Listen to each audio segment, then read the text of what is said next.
महाराष्ट्राच्या प्रत्येक घरात केला जाणारा पारंपरिक पद्धतीने गोडा मसाल्याची रेसिपी आज पाहणार आहोत। रोजच्या भाज्या असो, उसळी असो, मसाले भात असो किंवा मिसळ असो, ह्याच्यामध्ये जर हा मसाला वापरलात ना, त्याची चव आहे ना दुपटीने वाढेल।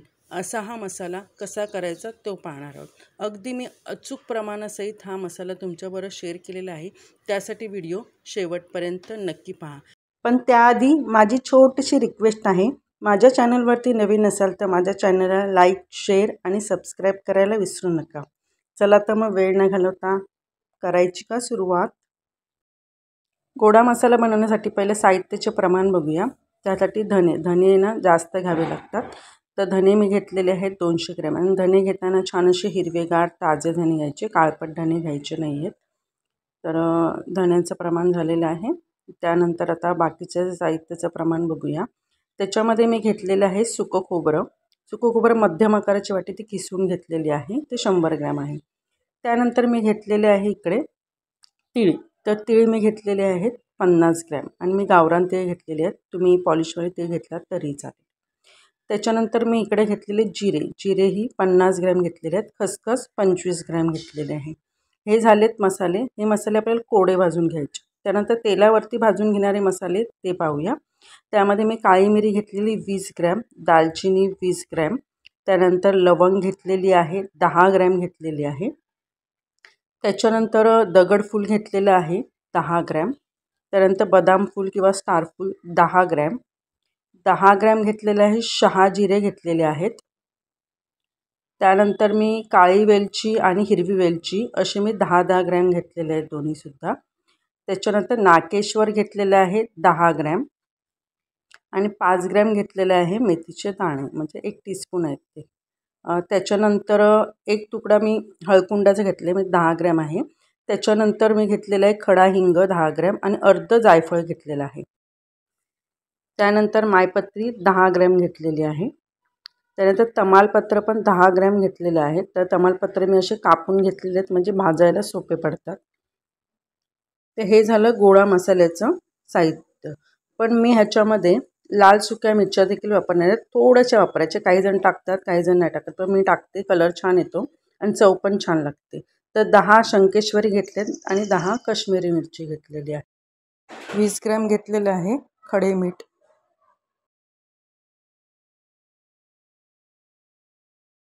तर भाजायला साहित्य घेताना प्रथम काय करायचं, जाड तळाची कढई घ्यायची गॅसवरती, चांगली कडक तापवायची आणि गॅसची फ्लेम मंद करायची आणि मंद गॅसवरच हे सगळे मसाले भाजायचे।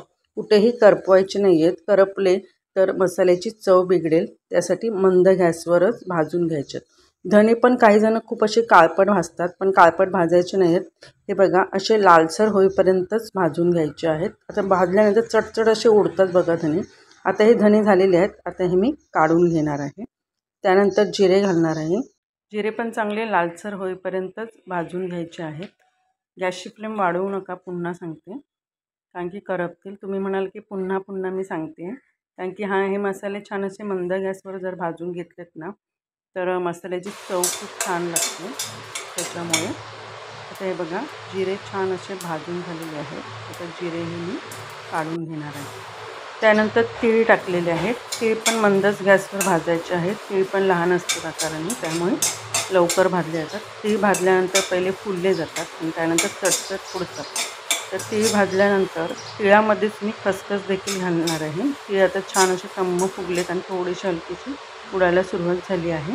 त्यानंतर मी खसखस घालणार आहे, म्हणजे खसखस असे आकाराने लहान असते ना, त्यामुळे वेगळी भाजण्याची गरज नाही आहे। तीळ भाजत आले ना की त्याच्यामध्ये खसखस घालायचं आहे।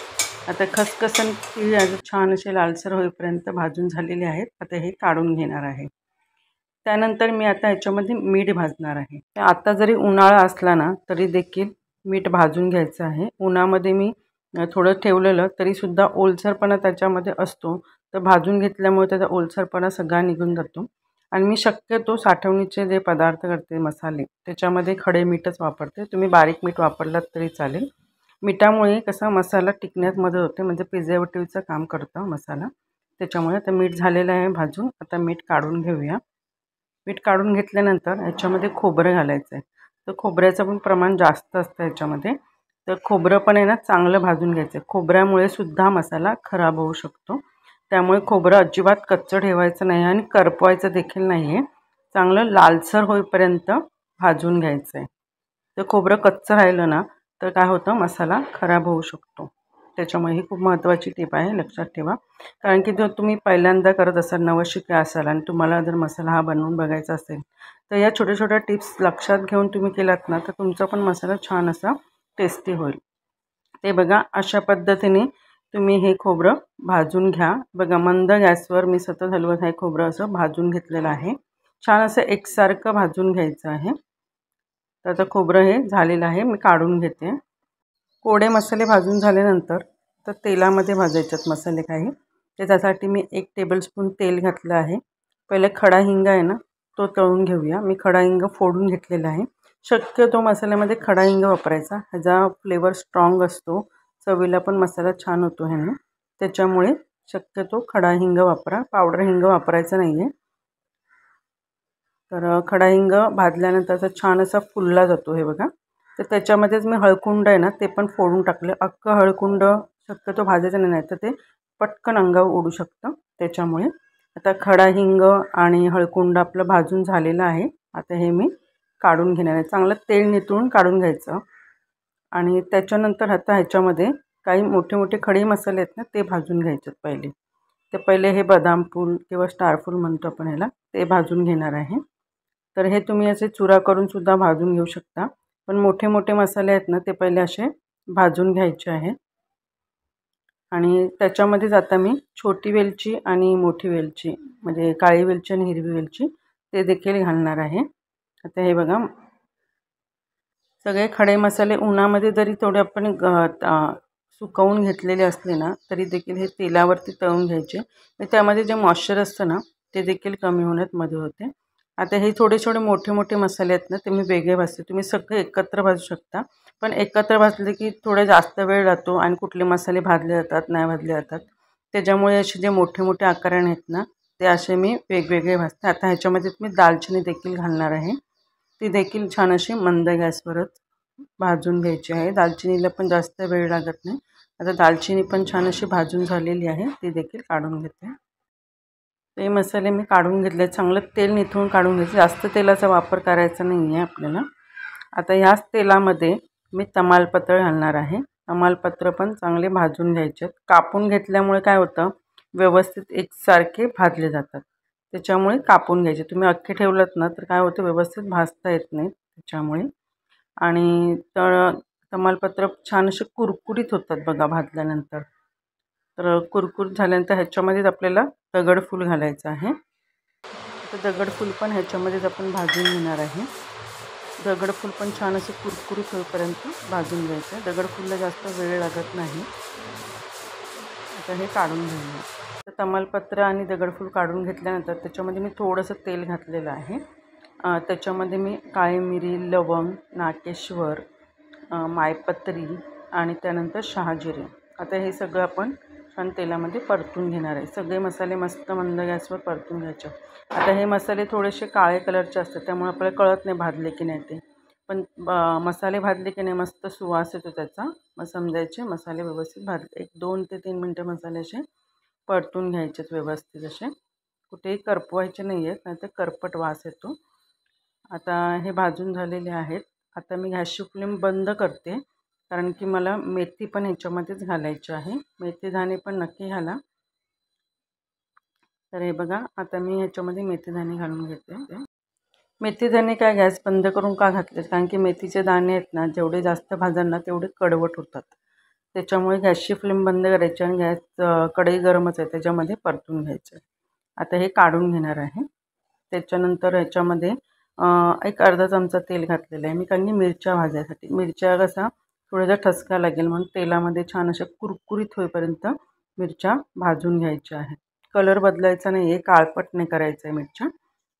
फक्त छान अशा कुरकुरीत होईपर्यंत भाजून घ्यायचे. मी उन्हामध्ये सुकवून घेतलेले आहेत तरी देखील छान अशा भाजून घ्यायच्यात, म्हणजे मिक्सरवरती वाटायला सोपं पडतं.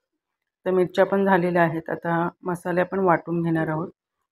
मसाले मिक्सरमधून वाटून घ्यायचे. तर पहिले कोरडे मसाले वाटून घ्यायचे. त्यामध्ये धने, जिरे, खसखस आणि तीळ वाटून घ्यायचे. 2 बॅचमध्ये मी वाटून घेणार आहे. जेवढं जमेल शक्य होईल तेवढं बारीक वाटून घ्या. तर हे बघा, तुम्ही चाळून पण घेऊ शकता, पण मी चाळून घेणार नाही आहे. चाळून घ्यायची काय आवश्यकता नाही आहे. आता अशा पद्धतीने मी 2 बॅचमध्ये हे काढून घेतलेले आहे. तर कोरडे मसाले भाजून झाल्यानंतर आपण तेलामध्ये तळून घेतलेले ते मसाले वाटून घेणार आहे. तर त्याच्यामध्ये आता दगडफूल, तमालपत्र, मायपत्री हे थोडंसं फिरवून घेऊया आणि त्याच्यानंतर हे मसाले वाटूया. असं 3 बॅचमध्ये वाटायचे. सगळे एकदम वाटलात ना तर व्यवस्थित वाटले जात नाहीत. त्यामध्ये खडे हिंग आणि हळद तळून घेतले ते घालायचं आहे.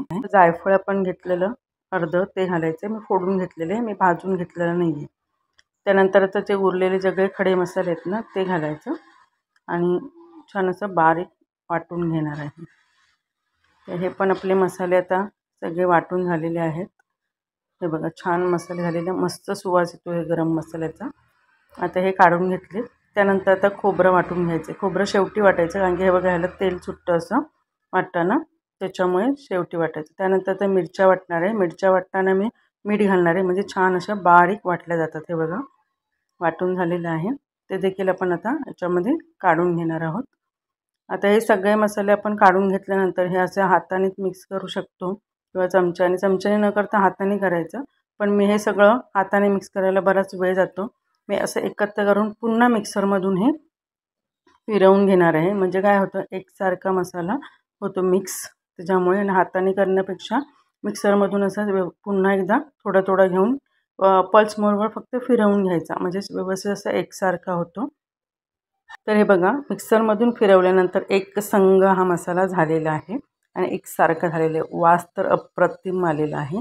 हा असा असतो गोडा मसाला. तर तुम्ही नक्की ट्राय करून बघा. आता मिक्सरमधून फिरवून घेतल्यामुळे याच्यामध्ये थोड्याशा अशा गुठळ्या झालेल्या आहेत, त्या हाताने अशा मोडून घ्यायच्या फक्त. आता मसाला थंड झाला की आपण काय करायचं, एका काचेच्या बरणीमध्ये भरून ठेवायचा आणि भरताना काचेची बरणी एकदम कोरडी उन्हामध्ये तापवून घ्यायची आणि त्याच्यामध्ये भरायचा मसाला. आणि त्याच्यामध्ये खडा हिंग असतो ना, आपण अगोदर मी दाखवलं आहे तुम्हाला बघा, तो खडा हिंगा त्याच्यामध्ये घालून ठेवायचा, म्हणजे मसाल्याला जाळी वगैरे वास वगैरे येत नाही, कारण की खडा हिंग एकदम स्ट्रॉंग फ्लेवर असतो, त्याच्यामुळे मसाले खराब होत नाही. तर तुम्हाला जास्त बनवायचं नसेल तर 4 ते 6 महिन्याचासुद्धा तुम्ही बनवून ठेवू शकता ताजा ताजा मसाला आणि तुम्ही वापरू शकता. आणि अगदीच कोणताही मसाला आपण तुम्ही बनवत नसाल तर हा एक मसाला आणि मिरची पावडर असे हे 2 मसाले बनवून ठेवलेत ना, तर त्यामध्ये तुम्ही रोजच्या भाज्या, उसळी, भरली वांगी किंवा मसाले भात, मुगाची खिचडी ह्याच्यामध्ये वापरायला खूप छान आहे आणि कमी खर्चामध्ये होतो. त्याच्यामुळे नक्की तुम्ही बनवून बघा.